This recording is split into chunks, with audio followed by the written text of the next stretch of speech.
Thank you. I hope to share a little bit. I hope to share a little bit today about the history of the US-Dakota War and about my journey in writing this novel. 159 years ago, Minnesota was at war. And that's exactly what it was. It was a war between two nations, the United States and the Sioux Nation. Over the years, we've heard this event called different things. Many of us grew up with the term Sioux Uprising. Over the years, that term has evolved into Dakota conflict and the US-Dakota War. And the US-Dakota War is actually pretty apt. The Sioux Nation is a little difficult to understand because there are a lot of different terms that we use for the Sioux Nation.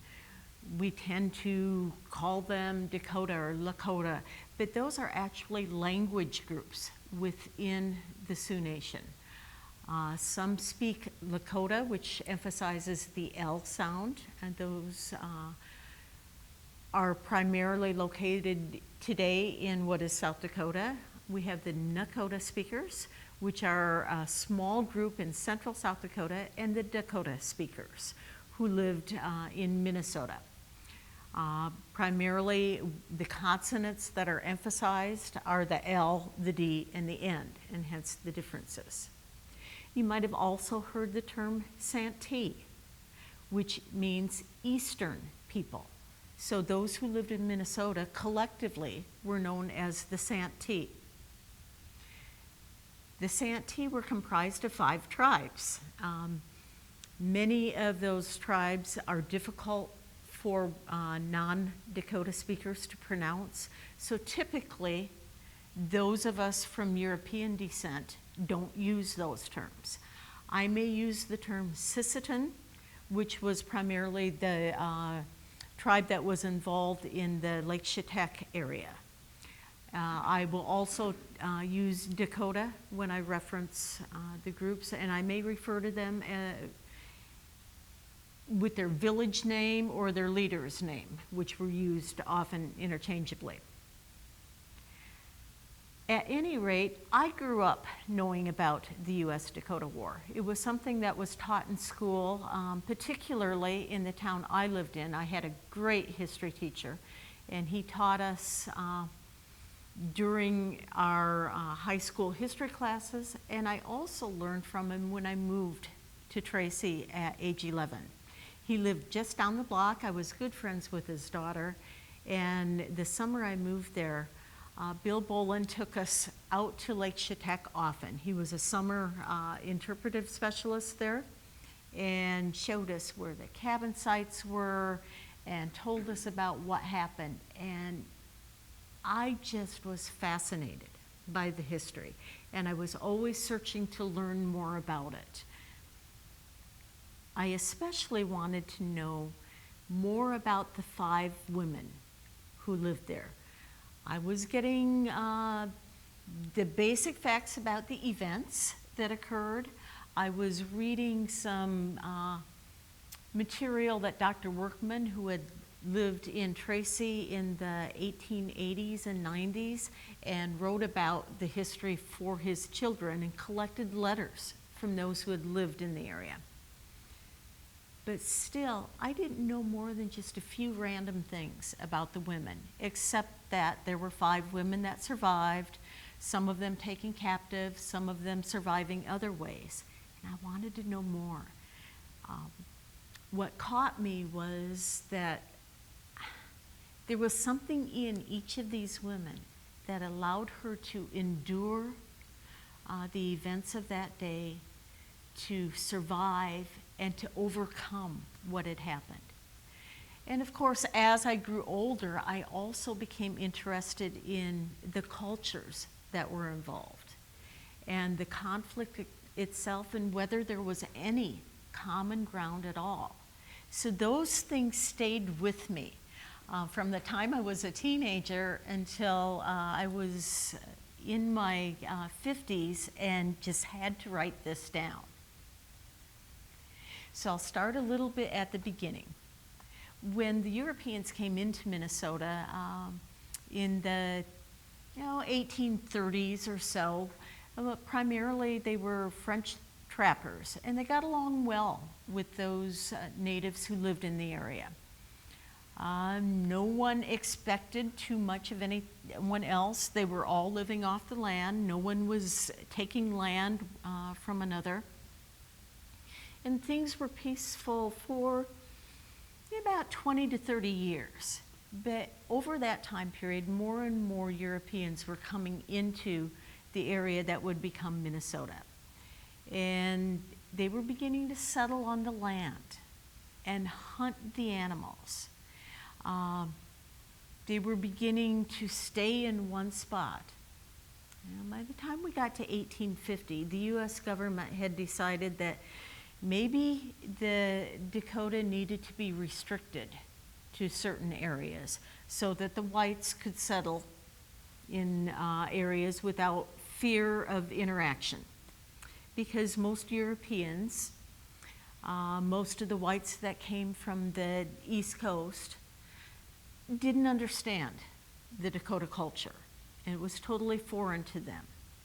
So in 1851, the first treaty was signed, and that gave the Dakota land on both sides of the Minnesota River, 10 miles on the north and 10 miles on the south.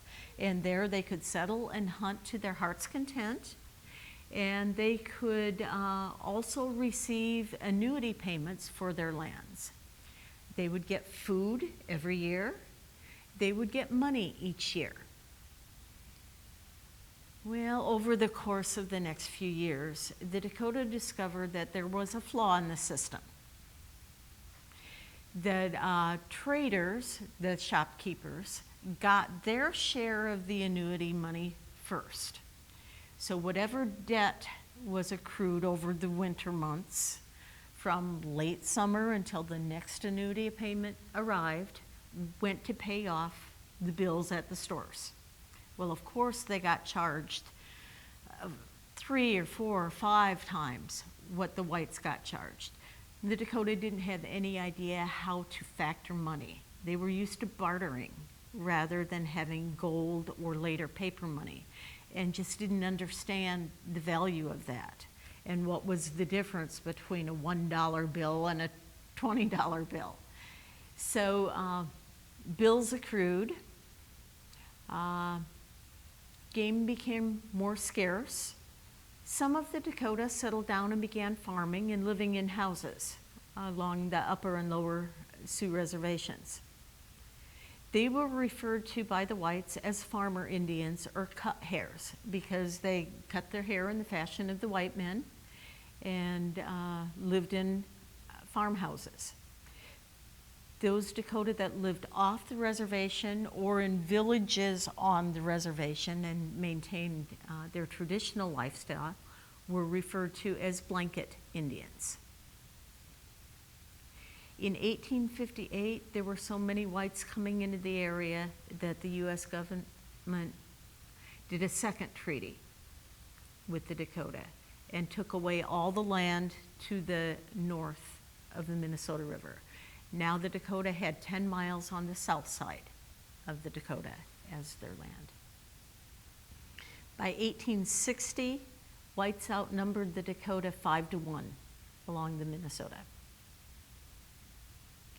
The early 1860s were not good. There were a series of years where crops were not as good as they had been. The Dakota were having trouble getting supplies. They were having trouble storing crops to get them through the winters. Game was more scarce, and by 1862, the Dakota had become hungry.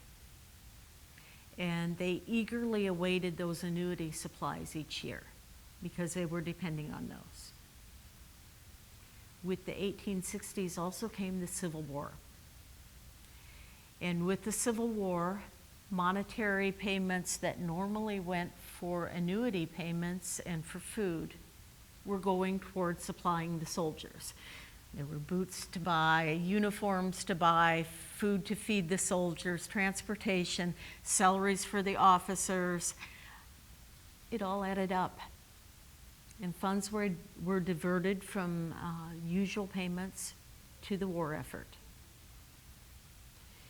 In the spring of 1862, the annuities didn't come. June came and went, still no annuity payments. July came and went, and still no payments. Well, by August, a number of the Dakota had had enough, and August 5th, they stormed the warehouse on the Sioux Agency. They got some supplies. Things were peaceably handled. No war broke out. The Indian agent agreed to give them some of the supplies, but not all of them. The reason for not dispersing all of them, even though they were in the warehouse, was because the monetary payments and the food payments were supposed to be issued at the same time, and the money had not arrived yet. The Indian agent would not go outside of the normal procedure. He was waiting for the money before he would release the rest of the food. On August 17th, a group of young teenage Dakota were passing a farmstead near Acton. And there was a chicken coop that proved tempting for them. They figured this might be a way to provide some food for their families. They raided the chicken coop.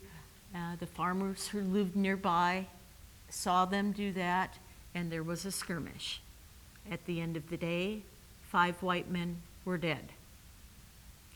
Well, the 4 teenage boys hightailed it back to their village, told their elders what had occurred, and the elders decided they better have a meeting to decide what was going to happen, because the odds were that the whites would retaliate.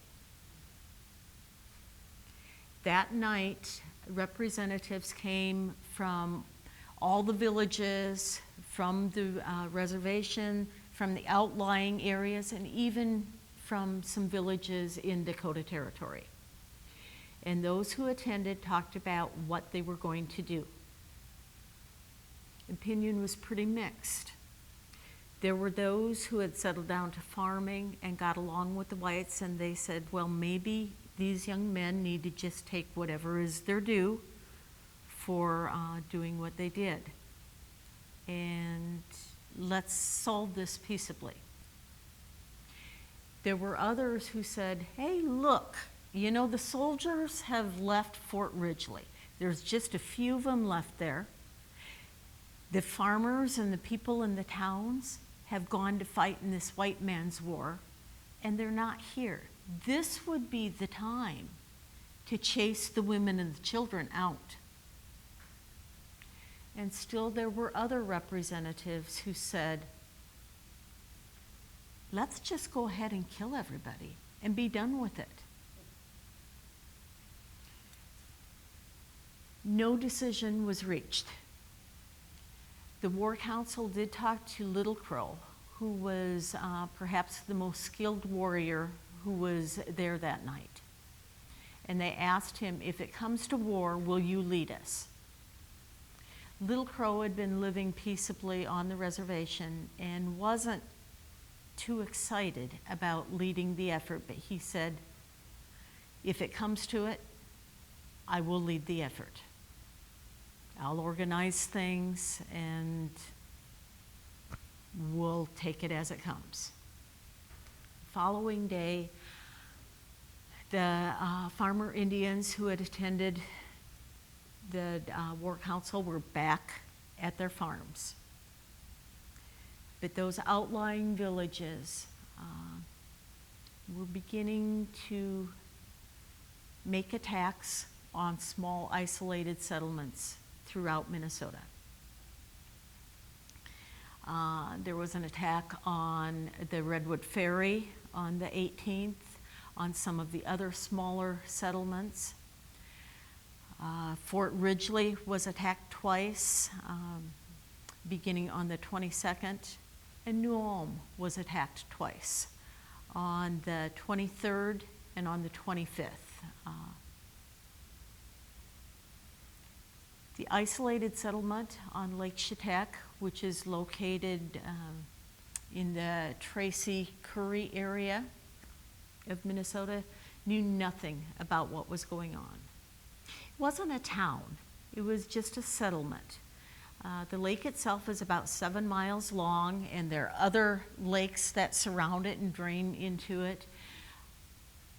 There were 9 families and some bachelors, 49 people total. And they were stretched all the way around the east side of the lake. Cabins about every mile or 2 apart. Close enough to get to your neighbors if necessary, but definitely not a town. The closest town was New Ulm. Walking across the prairie, that would have been 70 miles from the settlement at Lake Shatek. There were 2 houses in between. There was the Brown house and there was Dutch Charlie's, Charlie Zerke. Those were the 2 stops that people would make in between to spend the night on their way to New Ulm for supplies. On the morning of August 20th, things began at Lake Shatek, and I'll talk primarily about what happened there. The first place was Aaron Myers. Aaron lived at the north end of the lake, and Aaron got along very well with the Sisseton who lived along the lake. They camped there often. If they were sick or injured, they went to Aaron. He was an herb doctor, didn't have a medical license, but he knew how to take care of people. And over the course of the 5 years or so that he lived in that area, he knew them well and doctored many of them. Around sunrise that morning, 6 a.m., he heard a ruckus out in his field, went out, and there were several young men riding through his garden area. He fired his gun into the air and said, "Hey, what are you guys doing? I've been a friend to you. Why are you destroying my garden?" And they promptly rode off without doing anything, largely because of the relationship that he had with them. He didn't think anything of it, heard some shots that morning, but figured it was one of the other settlers doing some hunting. And it wasn't until he sent his boy to the next cabin to get some bread because his wife was ill. And his son came back and said, "Hey, Dad, there's a dead body in the yard and the cabin's ripped apart and there's stuff all over the place and I can't find anybody else." So the Myers family packed up what they could, got in a wagon, and headed toward New Ulm.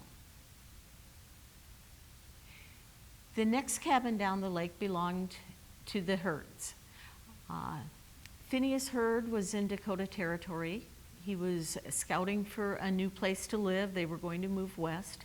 Elmina was at the cabin, and Mr. Voigt, who was going to buy their property, was at the site also. Elmina got along well also with the Sisseton.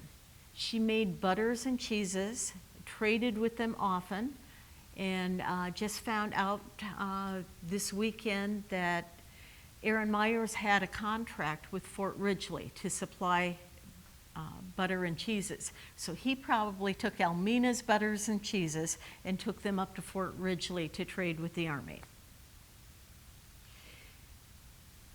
As was their habit, a group of those that was friendly with her came over that morning, asked if they could have breakfast, and she said yes. That's part of the Dakota ritual of kinship. When friends show up, when relatives show up, you provide hospitality to them. And she did that often.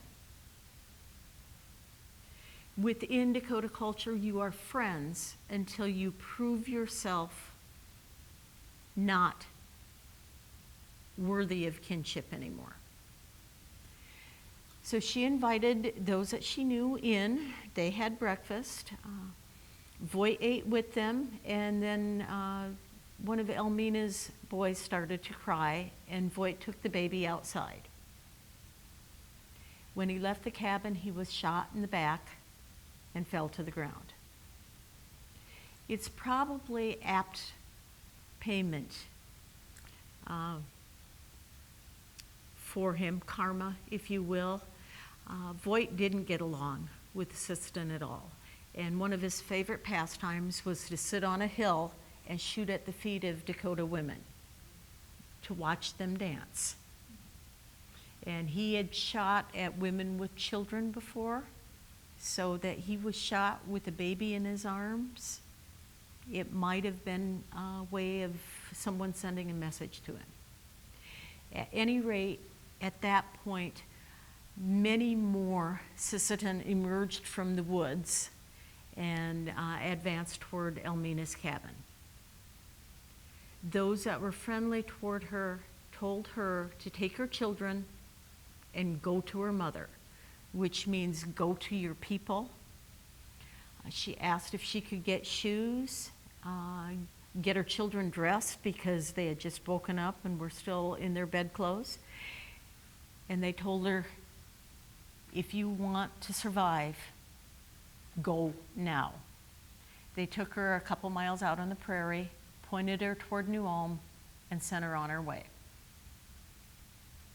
She began walking with her 3-year-old, carrying her 1-year-old. And about 10 that morning, a storm came up. The sky was completely clouded over. She walked in circles for an entire day.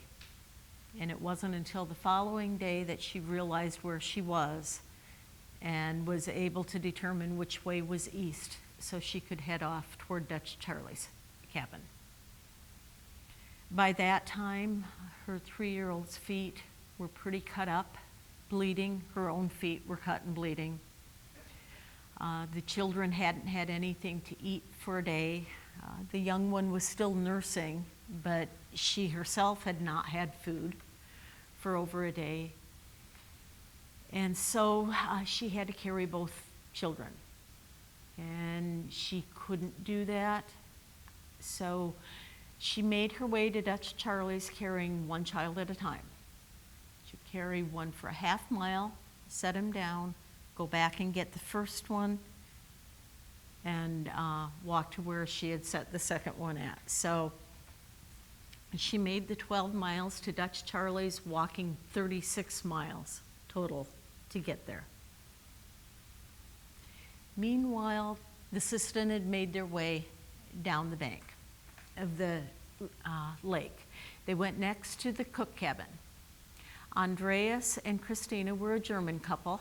They had lived for a few years over at a cabin that they were tending for someone else on the Walnut Grove, which later became the community of Walnut Grove. After they'd had a few years there living all by themselves and had heard about a man who had been shot, they decided that perhaps the safety of Lake Shatek might be a better idea. So they came to the lake and settled on a cabin. Christina brought lilacs with her to plant to make things more home-like, and she kept her home very clean, as was the German fashion. She was very fastidious. You took your shoes off when you entered her house. I can imagine, being of German descent myself, that she was probably very invested in the German community, and it probably was very lonely for her to be without German relatives and friends. I imagine her to be somebody who may not have wanted to leave the sanctuary of New Ulm and Mankato to head westward, but she did nonetheless. At any rate, a small group advanced toward her cabin, and like Christina, she got along well with the Sisseton. Her husband, not so much. He was pretty gruff. The natives called him Bad Talker because of his very strong German accent. When they got there, a small group approached.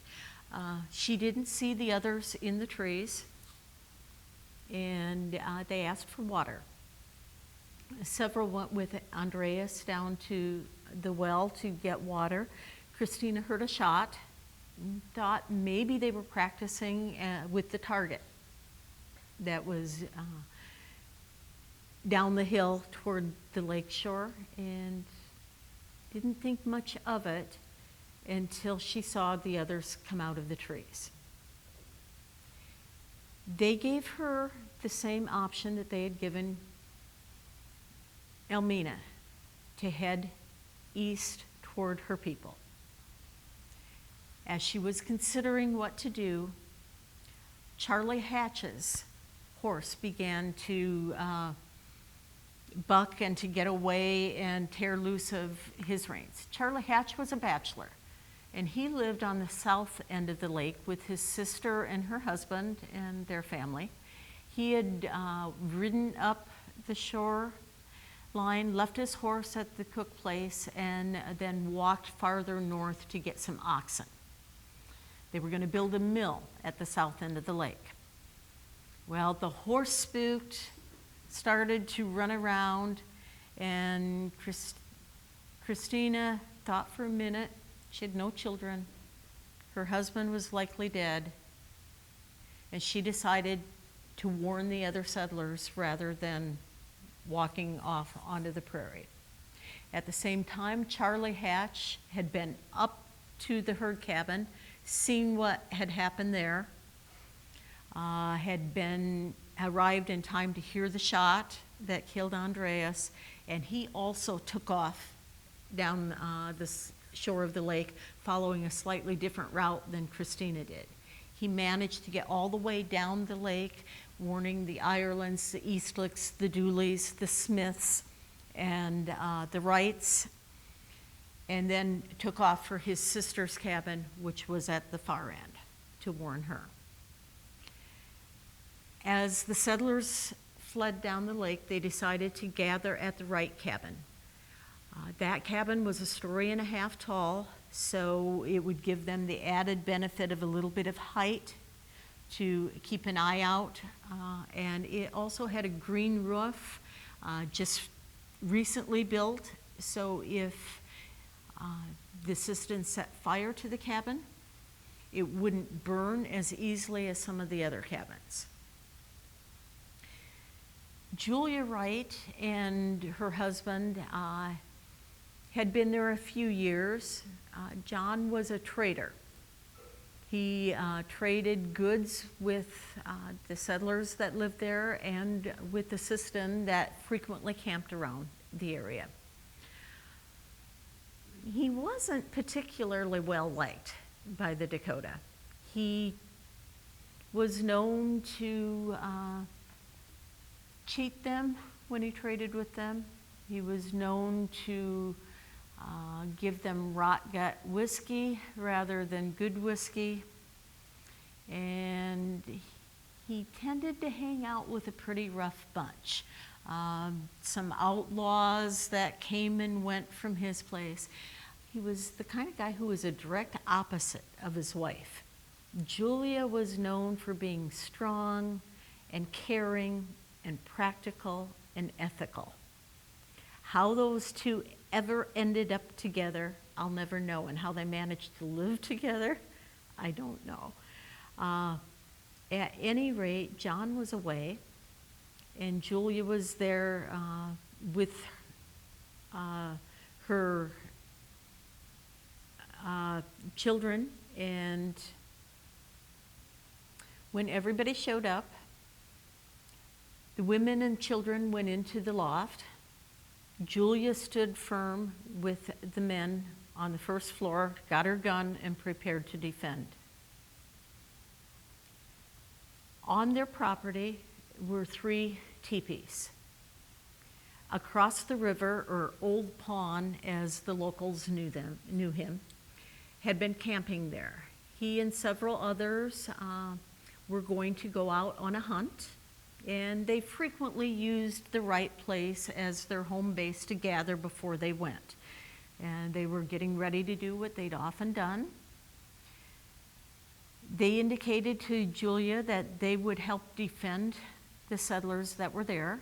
Several of them took guns and went up into the barn to help defend from that post. And Pons said, if you want me to, I'll go and talk to the others when they get here. We don't know how much Pon knew, but it's fairly likely that he knew that an attack might be imminent. Lean Bear and White Lodge were the leaders of the two villages that were closest to Lake Shatek. And Lean Bear and White Lodge had both been at that war council 3 days earlier. And they were both in favor of either pushing the settlers out or killing people. Pon probably knew that, and he probably hoped that they would swing toward sending everybody to the east. At any rate, he did go talk to them, several back and forths negotiating, and in the end, he came back to the cabin and said, Lean Bear has pledged that you can leave, but you must give your word that you will not take anything with you. Well, there ensued a bit of discussion among the men. They had to have a vote because there was no consensus, and ultimately they decided they would go, but they sent Charlie Hatch along the lakeside to the Everett place, where he was to get a wagon and some horses and some supplies and meet them a few miles down the prairie. They took off walking, got about 4 miles before Charlie caught up with them. They were headed along the Sioux Falls to New Ulm mail route. And that went by a fairly large slough.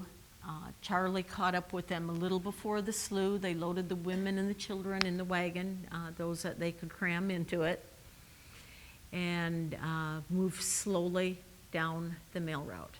Well, by that time, the Sisseton had climbed up onto the roof of the Wright cabin.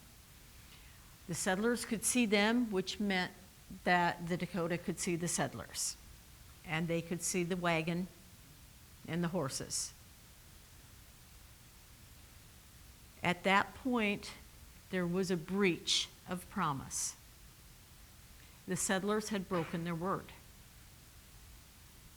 And that promise was an important thing. They had violated the trust that they had been given. The Sioux began to fire guns. The settlers who survived said that they took those as warning shots because they all went over their heads. But it was enough of a warning that they abandoned the wagon, fled into the slough. I don't know how many of you have ever been in a slough before, but the reeds are, well, they'd be over my head. And at the bottom of a slough is usually mud and water. By the end of the day, there were 14 dead, 4 women and 9 children were offered safety if they came out of the slough and became captives. Among those 4 women was Lavina Eastlick. Lavina was shot multiple times, and she couldn't keep up with the others. She fell, and in Dakota fashion, they left her. One of the men came back and clubbed her with a rifle. We don't know for sure. It might have been a mercy killing, or it might have been in revenge for her husband being one of those who stood up and shot at Lean Bear. She was left for dead. As the others left, she began to crawl around looking for her children. The blow to the head did not kill her. She had really thick hair, and that allowed her to live through that. She could not find all her children, which meant that some of them were still alive, and she needed to survive for them. So she crawled her way to safety. First to a cabin where she found some food, and then gaining some strength, she stumbled across the prairie, making her way toward Dutch Charlie's, and was eventually overtaken by the mail carrier, who gave her a ride in the mail cart. Christina Cook, Julia Wright, and Laura Dooley were taken captive. Laura had had a pretty rough life. I found out in my investigation, had been raised in a fairly well-to-do family in Indiana, probably expected everything to turn out fairy tale life. I don't think she expected to move to the West, but that's what her husband decided, and she endured one hardship after another. Those who survived described her as depressed, said that she took to her bed for several weeks after being freed. So she likely endured a pretty tough captivity. Julia Wright, who was strong and practical, probably rolled with the flow. Christina Cook, she also was strong and hardy, so she probably did fairly well. The captives made their way through the western part of Minnesota up toward Yellow Medicine. At that point, White Lodge decided he was going to split off from the other group and go toward where his village was. And Christina Cook had been his captive. She didn't much want to go to that village because she had heard that they were starving there, and she didn't want to be separated from the other captives. So she told White Lodge that she wasn't going to go any further. But before she did that, she spent the morning spitting into his gun. They were walking along the path. She walked behind him, and what she was hoping to do was make the powder in the gun wet enough so it wouldn't fire.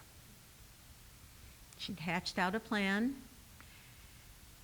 and when she figured that she had done enough, she told him she would go no further.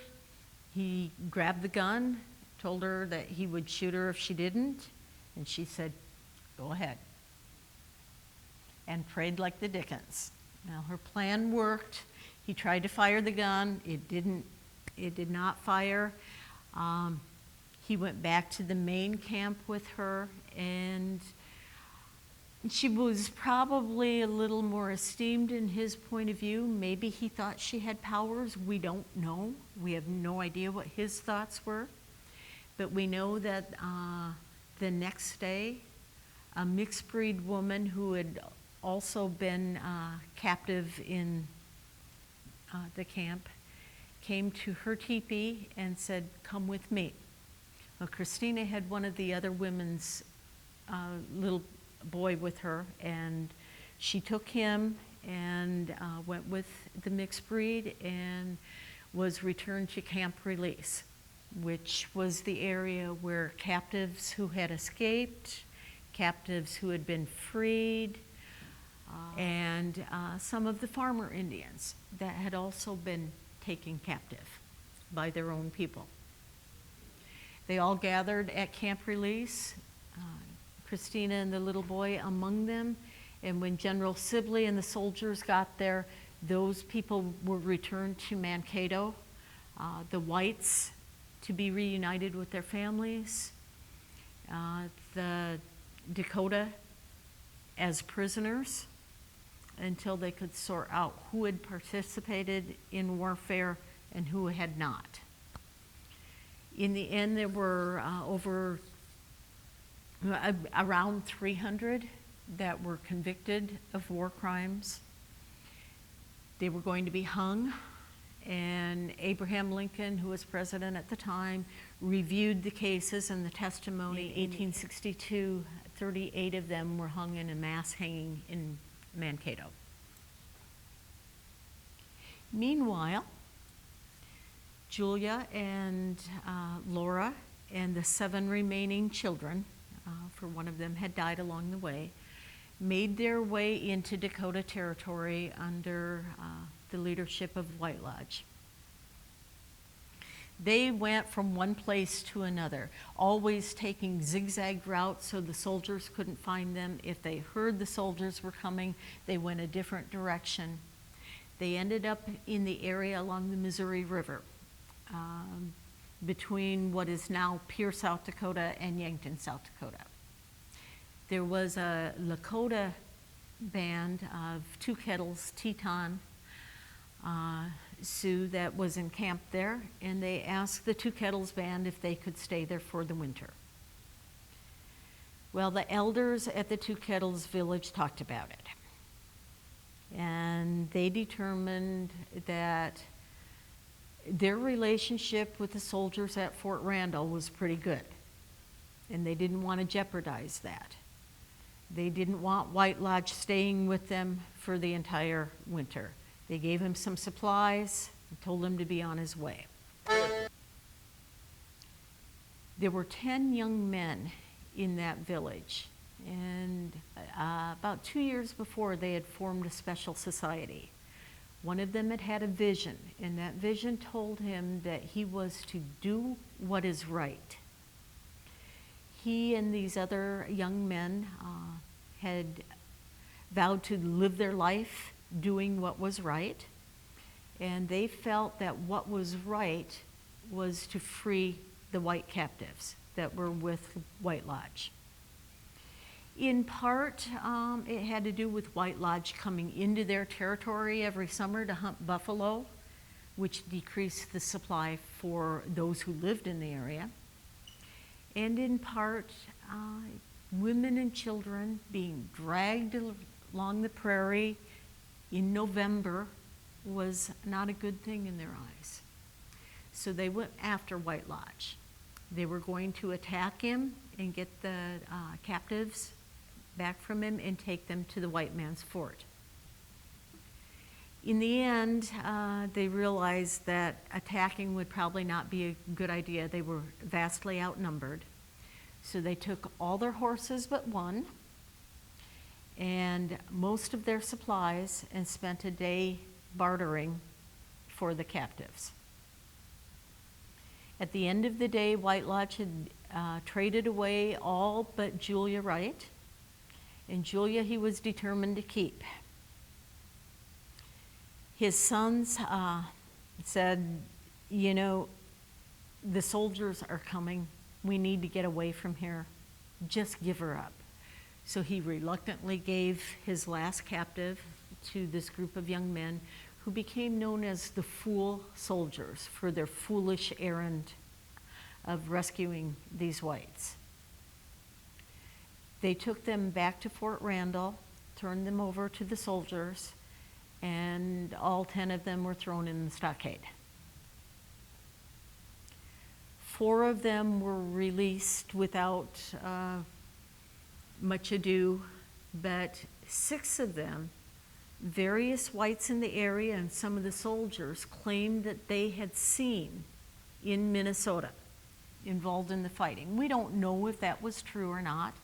They may have been there, but in all likelihood they had not been, because they'd been members of this Two Kettles band. And although a few of them had gone over toward the south, what is now the Sioux Falls area, to see what was going on, most of them returned right away. Sioux Falls was evacuated without much fighting. There was a farmer and 2 of his sons killed by White Lodge. And I don't see much evidence that the Two Kettles were involved in any of that. But 6 prisoners were retained in the stockade. The major commanding officer of the fort was going to turn them over to the military at Fort Ridgely and let Fort Ridgely decide what to do with them. We're not sure what happened to them. A few months later, while the major was out on patrol, A captain wrote to him saying the 6 prisoners escaped during the night. According to Fool Soldiers' descendants' oral histories that were left, they were taken out, shot, and buried in a trench. We're not sure. The captives were returned to their families in December of 1862. Most of them went on to live in Minnesota for a while, a few of them moving on. The stories of those women were the stories that caught my imagination, and I felt that they needed to be told. Yeah. I'd read the bare facts, I'd read the history of the settlement in the workman papers. I'd heard from Bill Bolin in history class about the greater events, but I wanted to know what made those women tick. I wanted to know what was inside of them. I wanted to know how they came to be the women that they were and able to endure what they endured.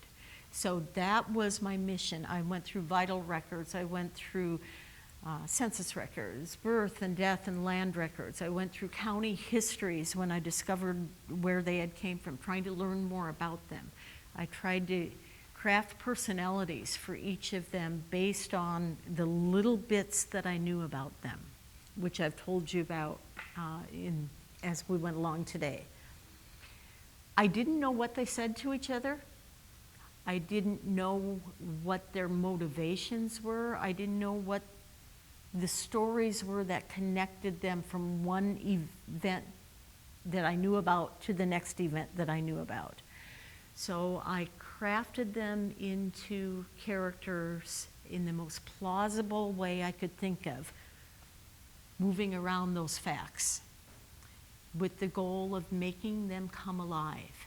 Because women that could live through what they lived through deserved to have life and deserved to have their stories told. So that is what I tried to do in this novel. And I hope I have succeeded in some small way in breathing life into them. I'd be more than happy to answer any questions that you have, either history-wise, if I can do so, or writing-wise, if you have any along that line. The man who was shot holding the baby, I assume the baby was... Yeah, the baby was fine.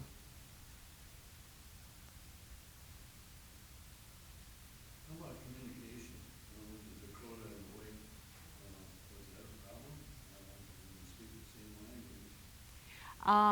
I think that Julia Wright spoke the language. I know that Lavina Eastlick could speak a little bit of the language, and I think that Elmina Hurd could speak the language. I'm pretty convinced that Laura Dooley probably could not speak any of it at all. She had very hostile things to say about the Dakota. I'm not sure if that was based on experience or if she had always felt that way, but I got the sense reading the letters she wrote to Dr. Workman that she had never had much time for those that were in the area. So there was some communication.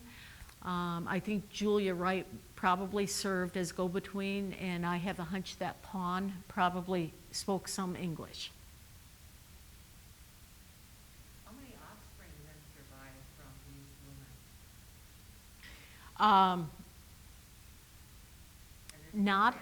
Not a lot. Of the captives, there were some Irelands, there were some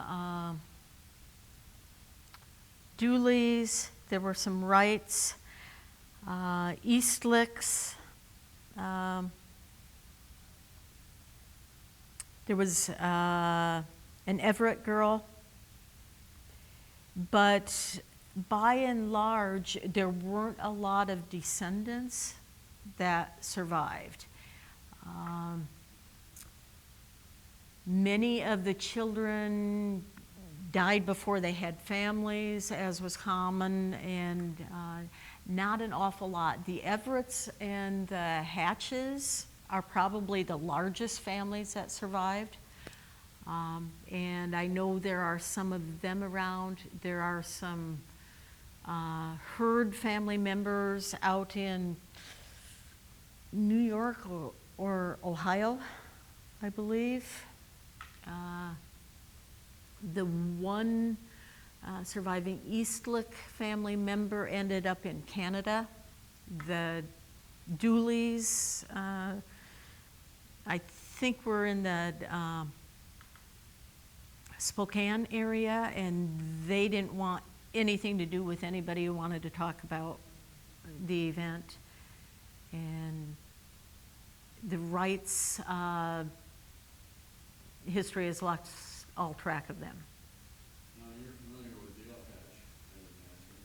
Is he a descendant of the Hatch? I don't know if he was, because back then, it didn't occur to me to ask him. And I don't know, I haven't heard his name mentioned among those that, there was a group that gathered in South Dakota and did a ceremony with the survivors of the descendants of the Fool Soldiers out at Eagle Butte. I'm from Tracy, Minnesota, and Dale Hatch was not a descendant. Okay, thank you.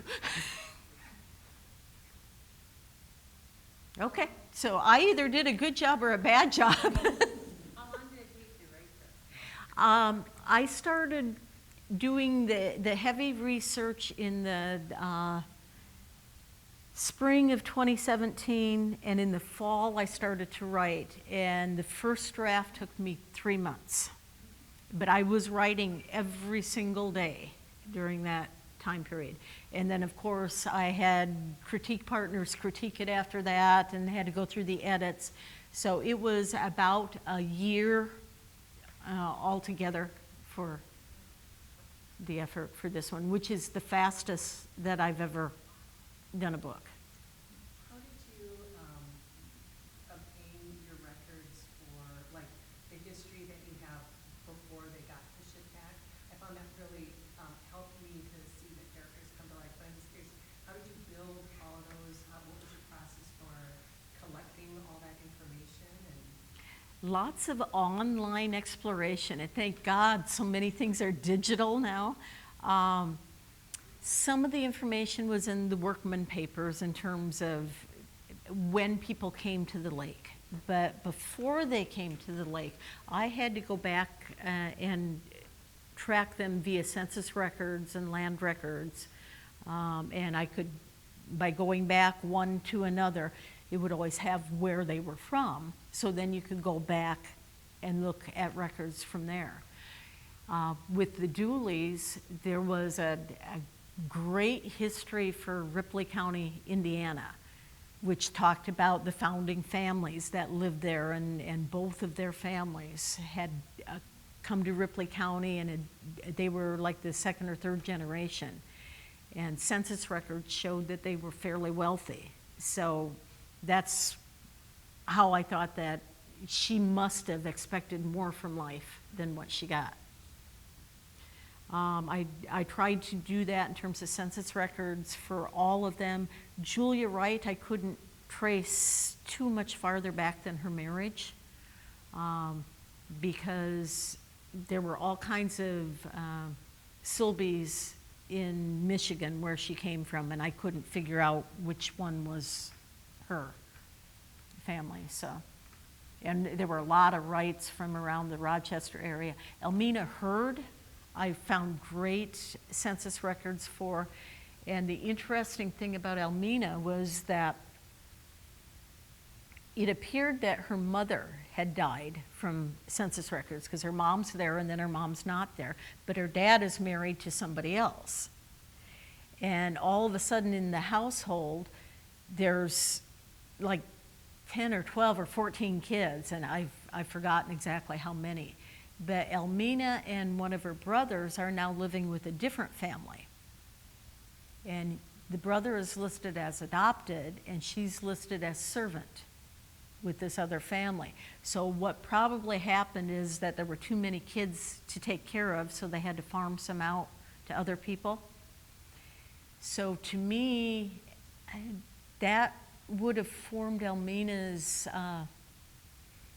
commitment to family, that she felt family was so important that she could carry those two little boys 36 miles. And she was probably also a very independent person. Find that because in the depredation claims, which would be the claims that those who had lost property could file with the federal government, she filed 2 claims, and she was the only woman to do this. She filed one for the property that she and her husband had jointly owned, and she filed a claim for her personal property. And she owned all the livestock in their marriage. So she must have been a pretty independent woman, and perhaps she learned that when she was on her own. So I built that into her character. So don't know that that happened, but figured that's a very real possibility.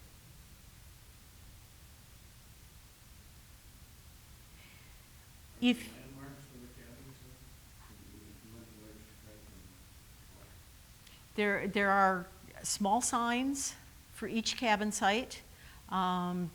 Most of them you don't know exactly where, but you know the cabin site's like probably the area of this room, so you know it was somewhere there. The Eastlick cabin, it's easier to see where that might have been because there's a depression.